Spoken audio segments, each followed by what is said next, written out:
Online শিক্ষা, দাপ্তরিক যোগাযোগ কিংবা ই-কমার্স, দৈনন্দিন জীবনে ইন্টারনেটের ব্যাপ্তি এখন সর্বময়। ১৯৯৬ সালের জুনে আইএসএন ও গ্রামীণ সাইবারনেট এই দুই বেসরকারি প্রতিষ্ঠানের উদ্যোগে দেশে ভিস্যাট প্রযুক্তির মাধ্যমে অনলাইন ইন্টারনেট সেবার যাত্রা শুরু।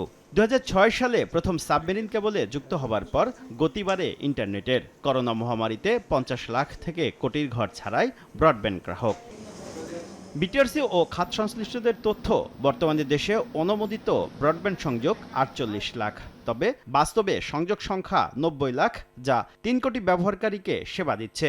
২৫০০ বৈধ আইএসপি বিপরীতে অনুমোদনহীন অপারেটর আছে ৭,০০০-এর বেশি। এ খাতের বার্ষিক রাজস্ব ৭,০০০ কোটি টাকা হলেও অনুমোদনহীন অপারেটরদের কারণে ন্যায্য হিস্যা হারাচ্ছে সরকার। এ অবস্থায় আইএসপি গাইডলাইন সংশোধনের উদ্যোগ নিয়েছে সরকার। খসড়া গাইডলাইনে ৪ স্তর থেকে লাইসেন্স নামছে ন্যাশনওয়াইড এবং জেলাভিত্তিক এই ২ স্তরে।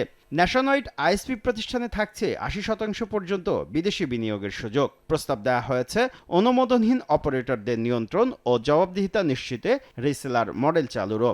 এই মডেলে অনুমোদনহীন অপারেটররা লাইসেন্স ছাড়াই বিটিআরসির কাছে নিবন্ধিত হয়ে লাইসেন্সপ্রাপ্ত প্রতিষ্ঠানের দেয়া সেবা বিক্রি করবে।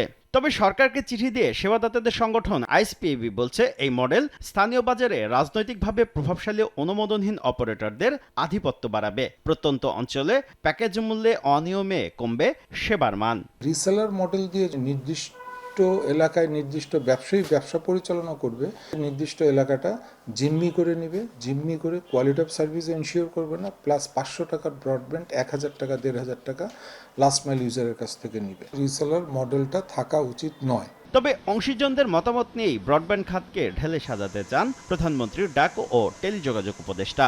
সাবস্ক্রাইবার পয়েন্ট অফ ভিউ থেকে ওয়ার্ল্ডে ২০ নম্বর ব্রডব্যান্ডে, fixed ব্রডব্যান্ডে। When it comes to quality of service, আমরা 97 ব্রডব্যান্ডে। Sitting in my chair, I don't feel good about these stats, এবং ইনশাল্লাহ আপনাদের সকলের সম্মিলিত প্রচেষ্টায় আমরা এটা সিগনিফিকেন্টলি ইমপ্রুভ করে টপ 20 হতে চাই। খসড়া আইএসপি গাইডলাইন অনুমোদনের জন্য ডাক ও টেলিযোগাযোগ মন্ত্রণালয়ে পাঠিয়েছে বিটিআরসি। শুভ খান, সময় সংবাদ, ঢাকা।